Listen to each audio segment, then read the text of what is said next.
momento.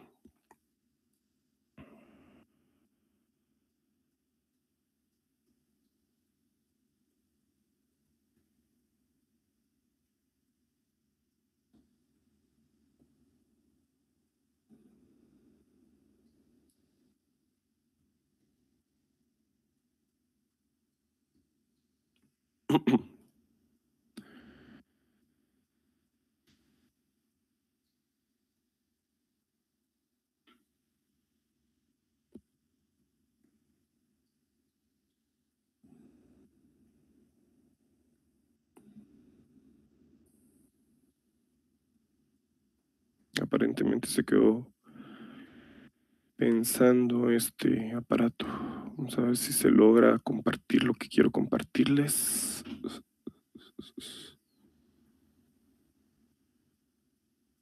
No está respondiendo.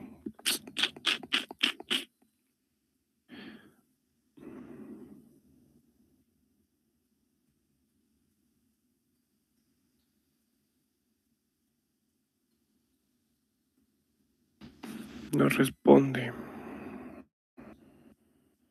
Ahí creo que ya va. No, tu pantalla no puede compartir. Vamos a probar de nuevo. Tal vez voy a quitar el video.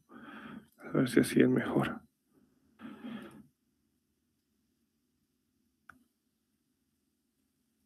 Creo que aquí sí. Miren pues. Es un recordatorio que me pidió la coordinación que yo les hiciera, dice. Recordatorio para que sean válidos los cursos, debes haber cumplido con tu asignación en el formulario F-03-06-2019-01. Límite 25 de julio de 2022. Si aún no has cumplido con este requisito, descarga, llena y firma y envía o entrega a tu sede antes de la fecha indicada. Los estudiantes que se asignen los cursos extemporáneamente tendrán una penalización de 25 quetzales por semestre por curso asignado después de la fecha límite establecida para cada ciclo semestral. Adicional a no ser ingresados al sistema de por tal circunstancia. Nota, se les recuerda al estudiante que no está permitido adelantar ni asignarse cursos con traslape de horario y que solo se pueden cursar por semestre académico hasta el promedio más 2 asignaturas del plan de estudio correspondiente. Se tendrá por no cursada y por ende invalidada las notas de todas aquellas asignaturas que se asignen y se cursen de más al tenor de lo establecido en el artículo 10, literal C, del Reglamento de Evaluación y Promoción Estudiantil. Para mayor información, consulta tu sede académica. Entonces, ese es el anuncio y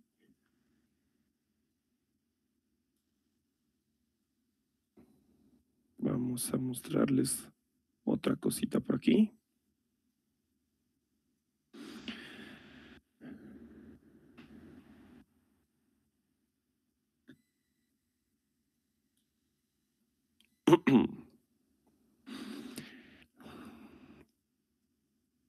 Entonces aquí aparece la solicitud de inscripción, reinscripción y programas especiales. Aquí aparece el código IQ que ustedes por medio de su celular lo escanean y les va a remitir a la página de la universidad por medio de la cual van a poder descargar el formulario que tienen que llenar. Entonces, lo pueden hacer de esta forma o pueden bien ir a la página de la universidad y buscarla dentro de la página. Entonces, les muestro el código por si alguien lo quiere escanear o bien se va a buscarlo a la página.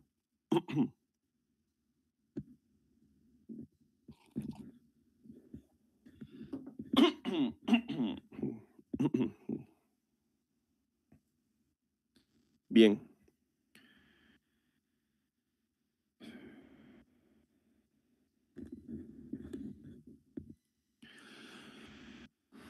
Bien, entonces esos eran los anuncios que me habían pedido que les hiciera. Vamos a proceder a iniciar con este curso que es muy interesante. Es un curso que es muy importante dentro de la carrera de abogado, especialmente en esta Universidad Rural de Guatemala porque su enfoque es muy en cuestiones ambientales. Entonces, este curso sirve mucho. Voy a proceder a cerrar mi cámara porque pues yo solo la prendo cuando me presento porque tiende a ser un poquito a distraer un poco. Entonces me procedo a cerrarla.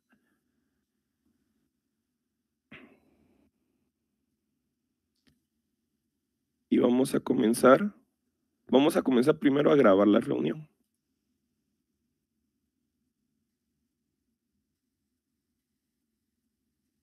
Ya estamos grabando. Bien, entonces después de los anuncios que me pidió la coordinación, procedemos a iniciar con nuestra clase.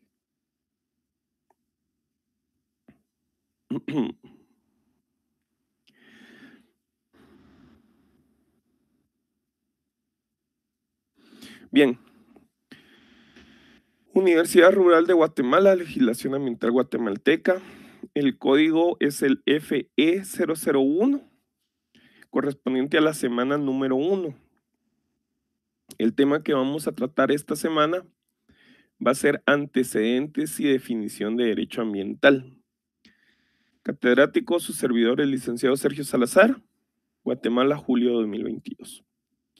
Entonces, compañeros, yo sí les pediría que por favor vayan, por ejemplo, yo sé que ahora, gracias a la tecnología, pues no hay necesidad de ir apuntando tanto, pero sí sería bueno que ustedes vayan tomando fotos de las diapositivas y vayan haciendo organizándolas a manera de que sea su material de estudio, porque los exámenes básicamente van a ser de las diapositivas y de una que otra cosa que yo diga en clase. Entonces es importante que ustedes vayan siempre pendientes de ir capturando todo.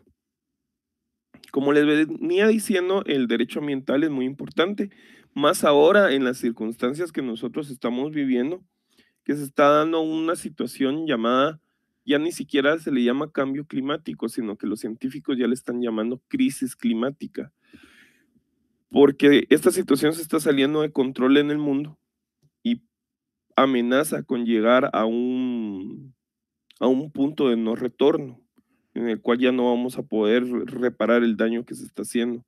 Entonces ya no se le llama cambio climático, sino que crisis climática, y esto es provocada por el calentamiento global. El calentamiento global se da porque no existen regulaciones que limiten la cantidad de CO2 que se lanza al planeta. El CO2 es una sustancia invisible de tipo gaseoso que sube a la atmósfera y que se produce por diferentes factores. El consumo de energía, de combustibles fósiles es uno de los principales factores, es decir, utilizar en la industria el petróleo, que es básicamente lo que mueve a todo, ¿verdad? La masificación del ganado también, porque el ganado produce gas metano y entonces también el consumo excesivo de carne también produce calentamiento global, para los que no lo sabían. Entonces, es necesario que existan, otra cuestión es la contaminación de ríos, de lagos y la tala de bosques, porque todos estos, los bosques, los ríos y las fuentes acuíferas lo que hacen es limpiar el ambiente. Entonces, mientras menos bosques y ríos limpios haya, menos posibilidades va a haber de limpiar el CO2 que se está lanzando. Entonces, de ahí viene una de las cosas tan importantes de la legislación ambiental en nuestros días, ¿verdad? La situación que se está viviendo. Entonces, ya habiendo hablado un poquito de por qué es importante la legislación ambiental, vamos a hablar un poquito del objetivo de la clase. El objetivo de la presente clase va a ser que el estudiante conozca los antecedentes del derecho ambiental, su importancia, su definición y su relación en el concepto de medio ambiente. Bien, pasamos a una breve reseña histórica del medio ambiente. Vamos a leer qué dice aquí.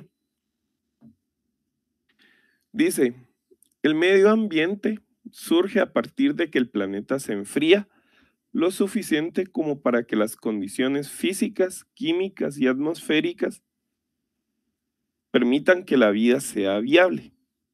Es decir, hace 6.000 millones de años aproximadamente, eh, el planeta Tierra era una bola de fuego, era una cosa, la superficie estaba llena de lava.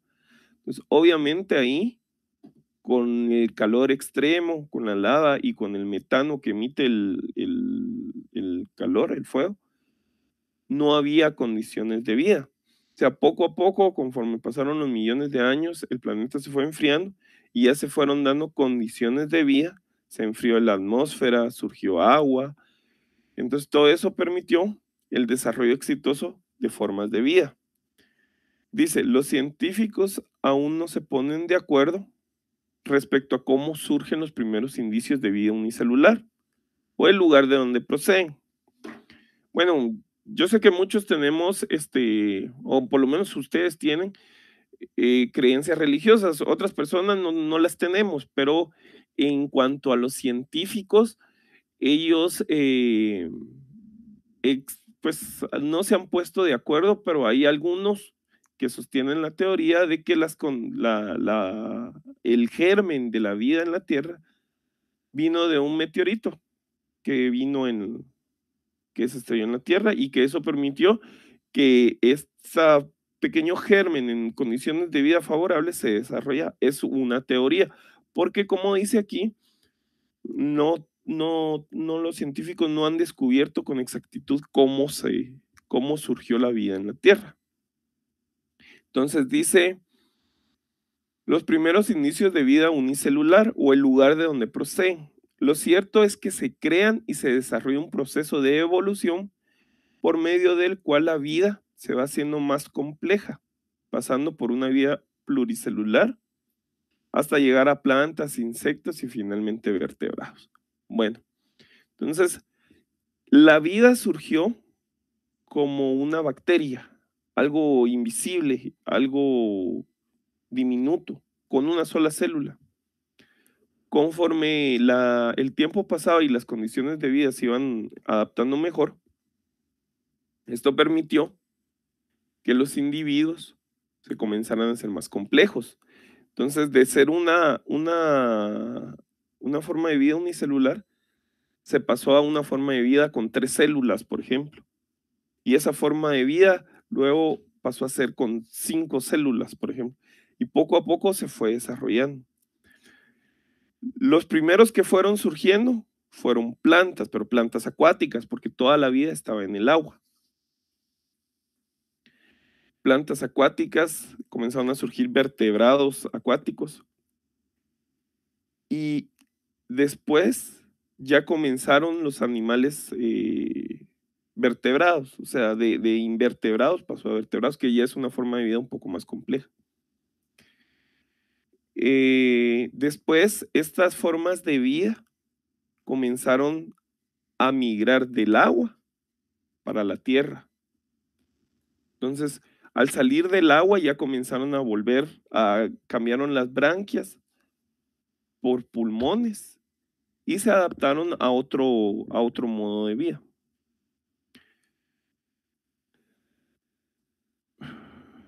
Bueno, lo que les decía, la vida inicia en el agua, pero posteriormente se traslada a la tierra. Se van creando criaturas cada vez más complejas y se llega a los dinosaurios. Entonces, los dinosaurios vivieron en la Tierra aproximadamente hace 65 millones de años, como dice aquí, con la extinción de los dinosaurios hace 65 millones de años, termina un reinado que duró casi 250 millones de años. O sea, hace 65 millones de años se extinguieron los dinosaurios, pero estos animales dominaron la Tierra durante 250 millones de años, o sea, es bastante tiempo. De Esto permite que los pequeños y frágiles mamíferos, porque por si ustedes no lo sabían, en la época de los dinosaurios sí existían mamíferos. Se estima que el mamífero más grande de la época de los dinosaurios no era más grande que un gato. Eran mamíferos sumamente pequeños. ¿Pero por qué eran tan pequeños? Los mamíferos eran pequeños porque necesitaban poder, su modo de sobrevivir era escondiéndose de los animales tan grandes que eran sus depredadores, ¿verdad? Entonces, una forma de sobrevivir era siendo pequeño. ¿Qué pasa cuando desaparecen los dinosaurios? Ya no hay superdepredadores, o sea, ya no hay animales gigantescos que se lo quieran comer. Entonces, al no haber este tipo de animales, los mamíferos comienzan eh, a desarrollarse y a crecer y a crecer y a crecer. Entonces, eso permite que se conviertan en la especie dominante en la Tierra. Entonces, como veníamos diciendo, dice, esto permite que los pequeños mamíferos, permítanme un segundo.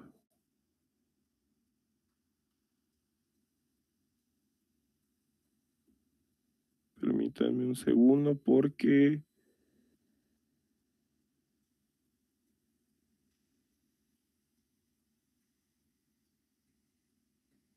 Ah, ok. No, es que el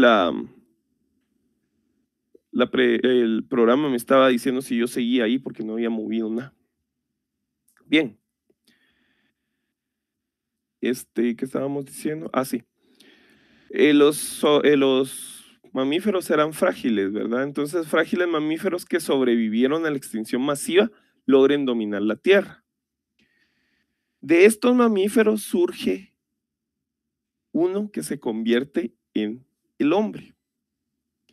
Nosotros pertenecemos a una familia que se llama primates, que científicamente compartimos el 99% de ADN con el chimpancé. Entonces, eventualmente nosotros tuvimos un antepasado común que se fue separando. Las diferentes ramas se fueron separando y dando diferentes especies. Uno fue el Homo erectus, que es nuestro antepasado más simbólico. Entonces, de ahí surge el hombre, que inicialmente era nómada. O sea, este Homo erectus era nómada, pero era recolector de frutos y cazador. Posteriormente termina descubriendo la agricultura y la ganadería, y de esos descubrimientos inicia el impacto del hombre sobre el medio ambiente. Bueno, ¿qué pasa cuando el hombre primitivo es nómada? El hombre primitivo se vivía moviendo de un lugar a otro buscando alimento. Entonces, cuando encontraba un fruto, lo comía, y cuando lo defecaba, pues sacaba la semilla con abono, y eso permitía que los árboles crecieran. Cuando el hombre primitivo cazaba, normalmente cazaba animales débiles, enfermos o viejos. Entonces, eso permitía que los animales más fuertes y sanos tuvieran menos competencia y tuvieran más hijos. Entonces, eso mejoraba las posibilidades de las distintas especies. Al encontrar el hombre la agricultura y la ganadería, pues eso ya no se da, porque entonces ya el hombre ya se vuelve sedentario. Normalmente se sentaban cerca de fuentes hídricas, ríos, lagos, comenzaban a cultivar las plantas, pero las cultivaban en un solo lugar. Y los animales ya no era la selección de caso a los más débiles, sino que los metían a todos, a un macho y a una hembra, los encerraban y ahí comenzaban a reproducirse. Entonces, todo eso ya comenzó a tener un impacto sobre el medio ambiente. Entonces, ya el hombre ya no ejercía su labor de esparcimiento de semillas y de eliminación de los ejemplares débiles de una especie. ¿Por qué es importante la regulación del medio ambiente? Dice. Lo que les venía diciendo, a raíz de la agricultura y la ganadería del hombre, deja de ser nómada y se convierte en sedentario. Deja de cumplir una función de beneficio para el medio ambiente, porque anteriormente consumía frutos que luego desechaba la semilla con abono para que nuevos árboles crecieran, y dejaba de cazar animales enfermos y viejos para otros más jóvenes pudieran prosperar, para pasar a consumir directamente de la naturaleza sin darle un beneficio.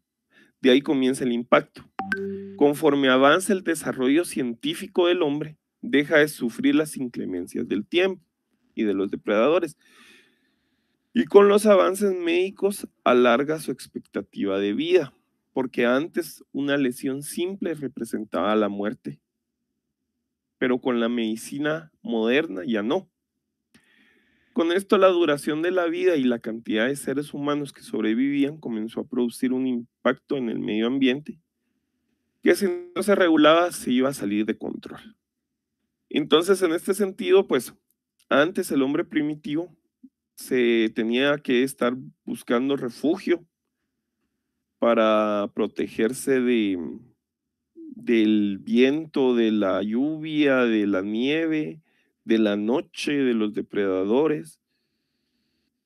Y también, por ejemplo, hombre primitivo que se caía y se quebraba la pierna, era muy poco probable que sobreviviera. Una infección, lo más simple que fuera, resultaba mortal, entonces era muy difícil que pasaran de los 25 o los 30 años. Por eso tenían muchos hijos, porque si tenían 12 hijos, por lo menos 2 iban a llegar a la edad adulta, aunque los otros 10 murieran, ¿verdad? Pero ¿qué pasa? Conforme avanza la industria y el progreso y la medicina moderna, eso ya no sucede. Ya no tenemos que estar buscando cuevas para protegernos del clima, porque construimos casas. Ya no tenemos prácticamente depredadores y ya no nos morimos tan fácilmente. Entonces, eso hace que nuestro proyecto de vida o nuestra expectativa de vida pase de 25 años a 80 años y que si tenemos 5 hijos, la mayoría de las veces las 5 hijos sobreviven. Muy pocas veces mueren, o por lo menos lamentablemente en algunas partes del mundo, como en algunos lugares de Guatemala, pues no se da, ¿verdad? Pero en regla general así es. Entonces, ¿eso qué representa? Representa que cada vez el mundo está más cargado de individuos que consumen y consumen y consumen y consumen. Solo por ponerles un ejemplo, en el 2005, 2006, cuando yo entré a la universidad, éramos 6.000 millones de personas. Estamos hablando de hace, ¿qué? 16, 17 años. Ahorita somos 7.500 millones de personas. Y eventualmente para el 2050 vamos a llegar a ser 12.000 millones de 12.000 millones de personas en el mundo. Entonces es una carga que el mundo no puede aguantar. Entonces, a raíz de esto surge la importancia del derecho ambiental, porque es necesario que se tomen medidas para que esa carga que el planeta está sufriendo no signifique, porque el planeta se regenera. Ustedes cortan una planta y la plantita de repente vuelve a crecer. Cortan la grama y la grama vuelve a crecer. Pero ¿qué pasa? Que toma tiempo. Entonces, si no ponemos reglas claras a esta situación, vamos a estar consumiendo más de lo que el planeta puede regenerar. Entonces va a llegar un punto en el que el planeta va a colapsar. Y si el planeta colapsa, porque nosotros tenemos la mala idea de que nosotros somos los dueños del planeta, pero no, solo somos una tuerca en el engranaje del mundo. Entonces, si colapsa el planeta, colapsamos nosotros. Entonces, de ahí la importancia de poner reglas claras para proteger el medio ambiente en el mundo. Entonces, ahora vamos a hablar de los antecedentes legales del medio ambiente. Entonces, teniendo esto presente, porque como les comento, esta situación del cambio climático nosotros la oímos mucho siempre, pero no es un concepto nuevo, tiene más de 50 años de existir. Hace 50 años los científicos se dieron cuenta de que el planeta estaba cambiando.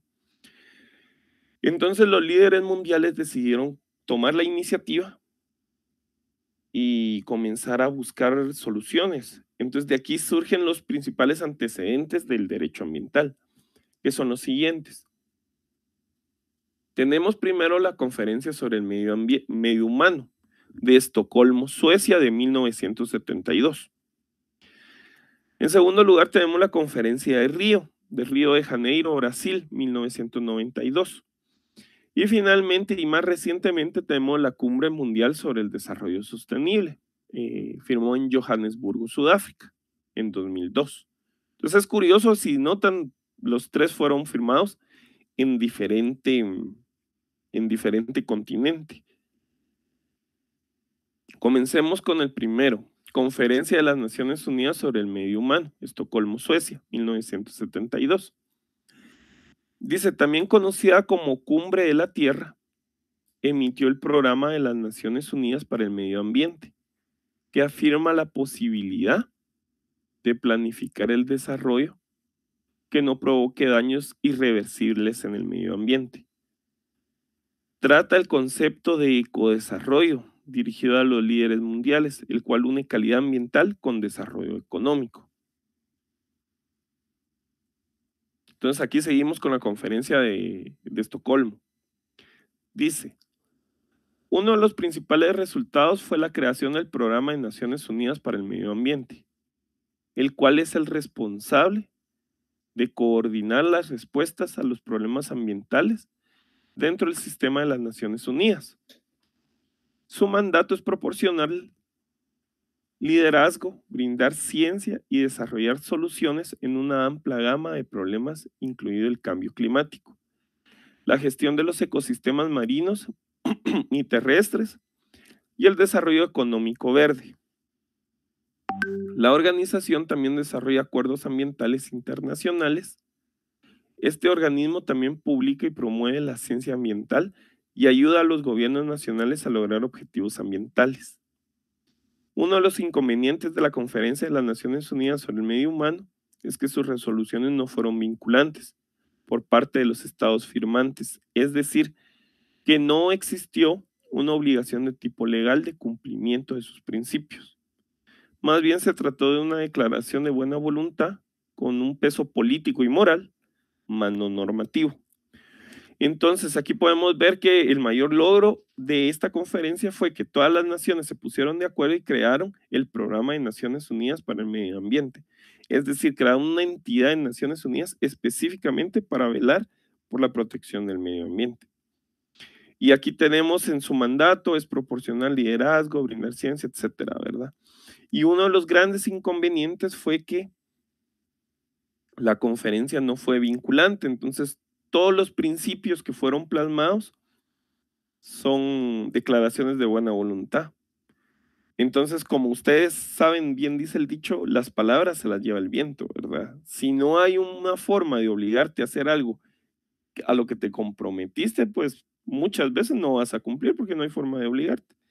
Esa fue el pro y el contra de esta conferencia. Pasamos a la segunda, que es la Declaración de Río sobre el Medio Ambiente y Desarrollo. Río de Janeiro, Brasil, 1992. Entonces dice, en esta declaración no solo participaron jefes de Estado, sino también diversos sectores relacionados con el cuidado del medio ambiente y los derechos humanos. O sea, aquí ya habían ONGs, organizaciones ambientalistas, organizaciones científicas, etcétera. El objetivo principal de la Declaración de Río es procurar alcanzar acuerdos internacionales en los que se respeten los intereses de todos, se protege el medio ambiente y el desarrollo mundial sostenible. Para ello hay que alcanzar el equilibrio ambiental, social y económico, todos indispensables para que exista el desarrollo sostenible. Entonces, este es un triángulo en donde hay que encontrar un equilibrio fino en la cuestión ambiental, en la cuestión social y en la cuestión económica, para que se dé el desarrollo sostenible. Porque ¿qué pasa si nos vamos por lo económico? Un ejemplo que podemos dar es las mineras. Las mineras generan bastante riqueza. La mayoría de esa riqueza, el 99% de esa riqueza se va fuera del país y solo nos dejan el 1%. Se va a Canadá, a Estados Unidos, a Rusia, etcétera. Pero el punto aquí es que el problema con estas mineras es que utilizan mucha agua, contaminan mucha tierra y talan muchos bosques. Entonces, ahí no hay un equilibrio ambiental porque se daña el medio ambiente. Y tampoco hay un equilibrio social porque muchos te dirán, es que la minera trae trabajo. Sí, trae trabajo, pero es un trabajo temporal. O sea, la minera viene, saca lo que tiene que sacar, se va en unos años y la gente se queda sin trabajo. Y como contaminan fuentes hídricas y contaminan los suelos, las comunidades cercanas se enferman. Entonces ahí tampoco hay un equilibrio social. Entonces el arte aquí, el reto es encontrar ese equilibrio entre lo ambiental, lo social y lo económico.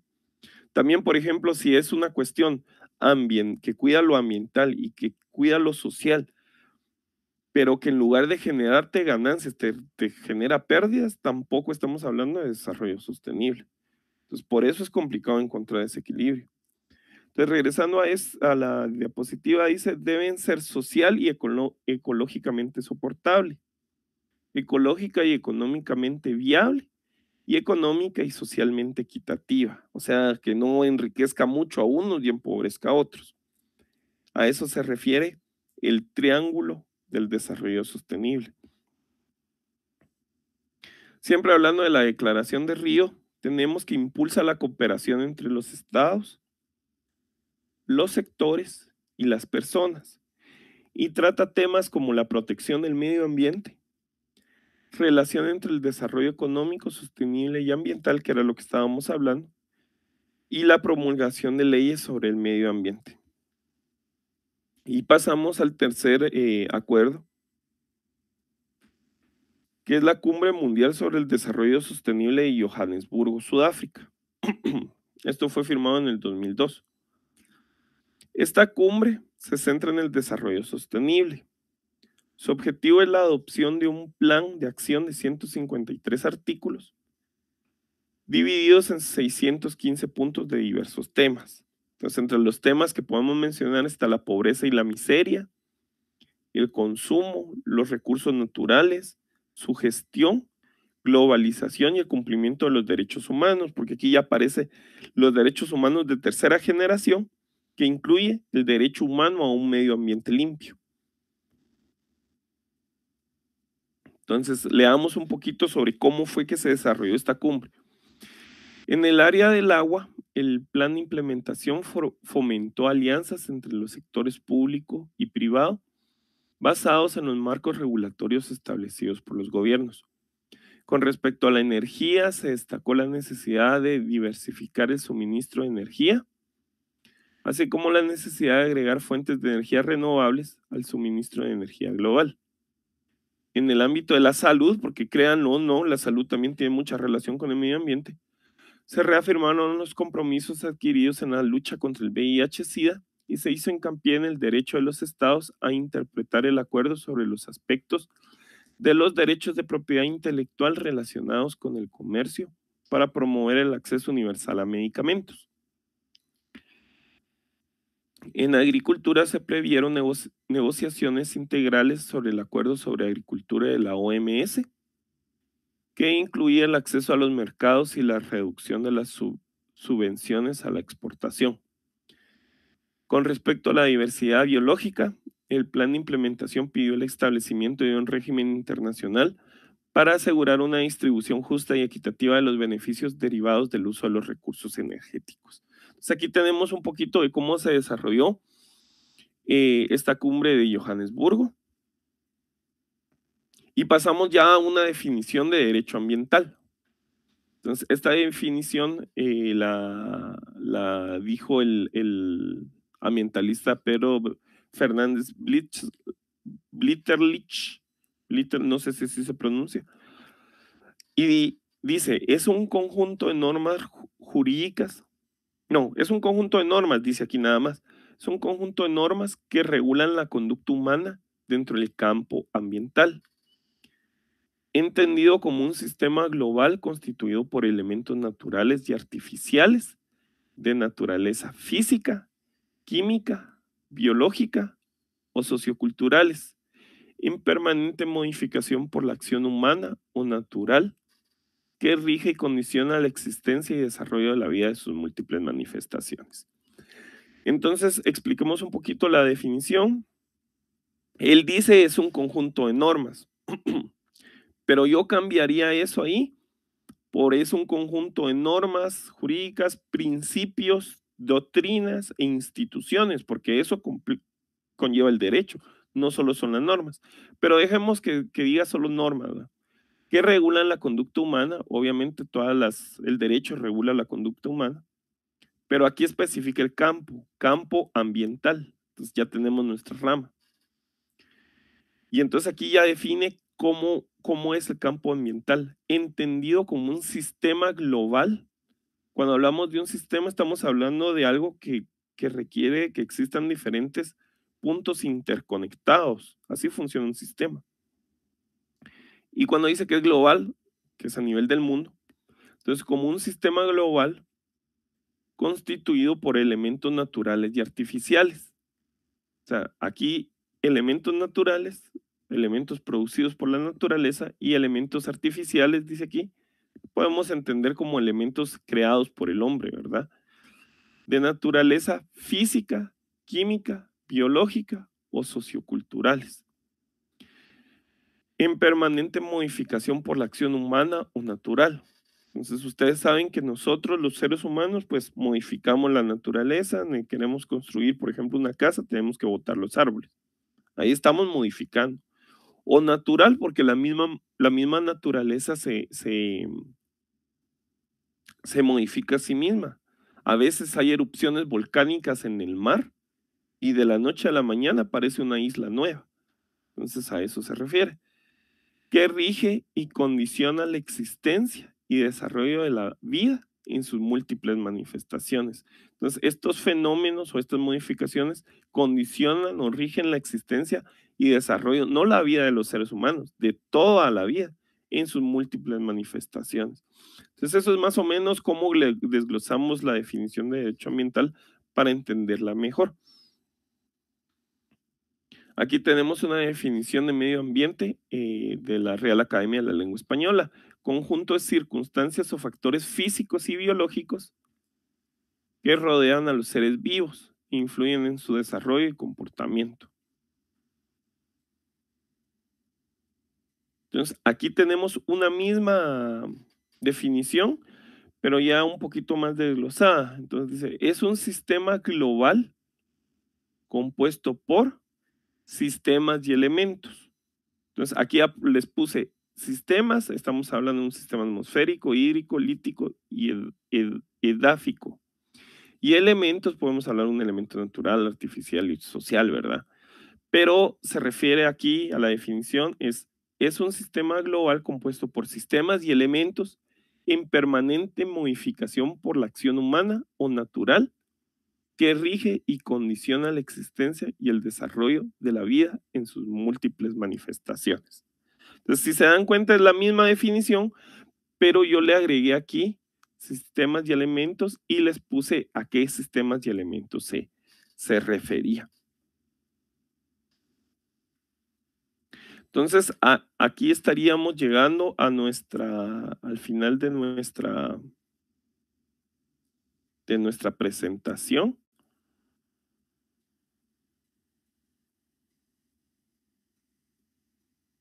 Entonces, de esta forma terminamos nuestra clase el día de hoy. Les agradezco mucho por haberse tomado el tiempo de estar presentes y les deseo que pasen un feliz domingo y un feliz descanso. Y nos vemos la próxima semana a la misma hora, ¿verdad? Entonces, cuídense.